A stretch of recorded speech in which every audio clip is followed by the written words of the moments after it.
What's up, mané, bienvenue sur la chaîne, frérot, tu connais. Alors, mon gars, deuxième match de la journée, Tunisie-Danemark, ou même on peut dire une surprise, si on peut appeler ça une surprise, le fait que la Tunisie fasse match nul face au Danemark. Mais en tout cas, on sait tous que le Danemark, avant ce match, était dans les favoris. En plus, voilà, les récents résultats du Danemark qu'on a vus, ils ont battu l'équipe de France. Franchement, dans ce groupe-là, France, Danemark, Australie, Tunisie, les deux plus grosses équipes, on va dire, étaient le Danemark et sont le Danemark et la France.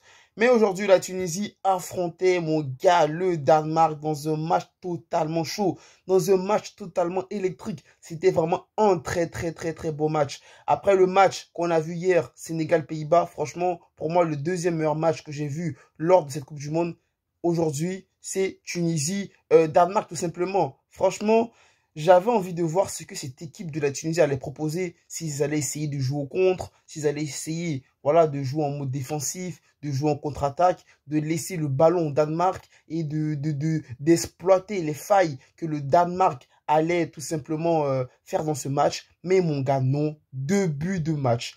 Entame de match, on a vu des lions de l'Atlas, non, des Ergs de Carthage, parce que ouais, c'est pas Lion de l'Atlas, c'est Maroc, je crois bien. On a eu les Ergs de Carthage, on a eu vraiment des aigles, ils étaient partout, sur le terrain, dans le ciel, dans les tribunes, pam, ça planait de partout. Franchement, aujourd'hui, l'équipe de Tunisie, franchement, de ce que moi j'avais vu à la Coupe d'Afrique, je les avais pas trouvés super bons en Coupe d'Afrique. Franchement, ils arrivent même à se qualifier en étant, je crois, meilleur troisième ou je sais plus, deuxième, je sais plus trop. Mais en tout cas, franchement, lors de la Coupe d'Afrique, l'équipe de la Tunisie, moi j'avais été, on va dire, beaucoup déçu au fait, beaucoup déçu. Et là, aujourd'hui, franchement, je sais pas, il y a un milieu de terrain là, Laïdouni, je sais pas où il joue, les gars, je le connaissais pas.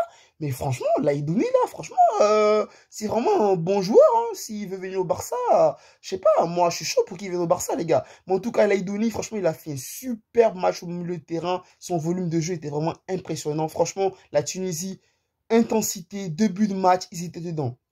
Le Danemark, même, ils étaient choqués. Franchement, le Danemark, ils ont pensé que la Tunisie allait essayer de jouer en contre, allait essayer de leur laisser le ballon. Mais en tout cas, franchement, le coach tunisien, la tactique qu'il a mis en place, franchement, j'étais vraiment impressionné. Et je pense que cette équipe de la Tunisie peut aller vraiment loin, peut aller vraiment loin. Mais après aussi, on a eu un peu, on va dire, le même problème que le Sénégal. La Tunisie a eu des occasions, mais au niveau de l'attaque, certes, ils ont marqué un but qui était hors jeu. Mais franchement, au niveau de l'attaque, je pense que si la Tunisie avait un numéro 9 vraiment de qualité, je pense que la Tunisie aurait pu marquer un but dans ce match. Parce que franchement, on va pas se le cacher, la première période était totalement tunisienne. Après, même si voilà, en seconde période, lorsque le Danemark il marque leur but, mais c'est refusé par hors-jeu, ça réveille un tout petit peu, voilà, les joueurs du Danemark. On peut dire, voilà, la seconde période, le Danemark a dominé un tout petit peu parce que franchement, ils ont eu quand même des occasions très dangereuses. L'occasion d'Eriksen, sur laquelle le gardien tunisien s'est illustré. Franchement, le gardien tunisien, il a permis à la Tunisie d'éviter un but dans ce match. Et très beau match du gardien tunisien. Il était vraiment tranquille.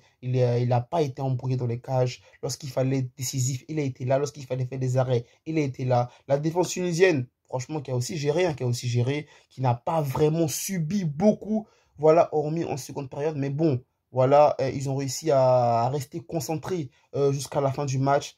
C'est ce qui a manqué au Sénégal hier. Le Sénégal, vers la fin du match, voilà, au niveau défensif, ils n'ont pas su être concentrés. Mais franchement, gros chapeau à la Tunisie. Le Danemark, un peu déçu les gars du Danemark. Je m'attendais franchement à beaucoup plus de cette équipe du Danemark. Je m'attendais à une équipe, franchement, qui allait vraiment mettre cette équipe de la Tunisie en difficulté. Mais ça n'a pas été le cas aujourd'hui, les gars. La Tunisie peut avoir des regrets. La Tunisie peut avoir des regrets. La Tunisie aurait pu obtenir 3 points. Mais mieux vaut obtenir 1 point que 0 point. Les frérots tunisiens permettent à l'Afrique d'obtenir ses premiers points dans ce mondial au Qatar. Et si cette équipe de la Tunisie, elle joue comme ça, je pense qu'elle peut vraiment aller loin. Elle peut vraiment aller en huitième de finale. Après, voilà, il faudra battre l'Australie.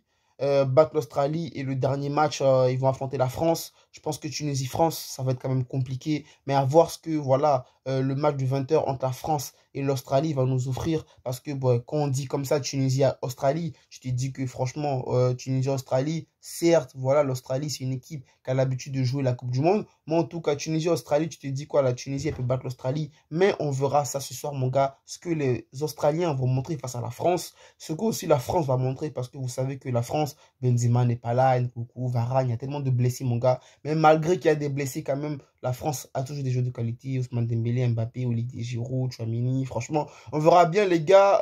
On verra bien aussi la France. On verra bien l'Australie. Moi, en tout cas, franchement, la Tunisie, choqué les gars, choqué. Ils ont montré un très très beau match. Ils ont montré qu'ils étaient des guerriers. Ils ont montré que franchement, ils n'étaient pas venus à la Coupe du Monde pour rigoler. Ils n'étaient pas venus à la Coupe du Monde pour se faire ridiculiser. Ils sont venus voilà, pour montrer qu'ils peuvent aller loin, pour montrer qu'ils ont des qualités. Et c'est ce qu'ils n'ont pas montré lors de la dernière Coupe d'Afrique. Moi, en tout cas, j'espère que la Tunisie, franchement, il y a moyen. Il y a moyen, il y a moyen, il y a moyen. Mais comme j'ai dit, en attendant de voir le match du Danemark, le match de l'Australie face à la France, on verra bien les gars. En tout cas, bien joué à la Tunisie et on espère que les autres pays africains comme le Maroc, le Ghana ou encore le Cameroun vont montrer de très bonnes choses lors des prochains matchs. Monsieur Léro, c'était tout. Prenez soin de vous, prenez soin de vos familles. On parle aussi toujours positif de tes gamins ensemble. Allez, peace!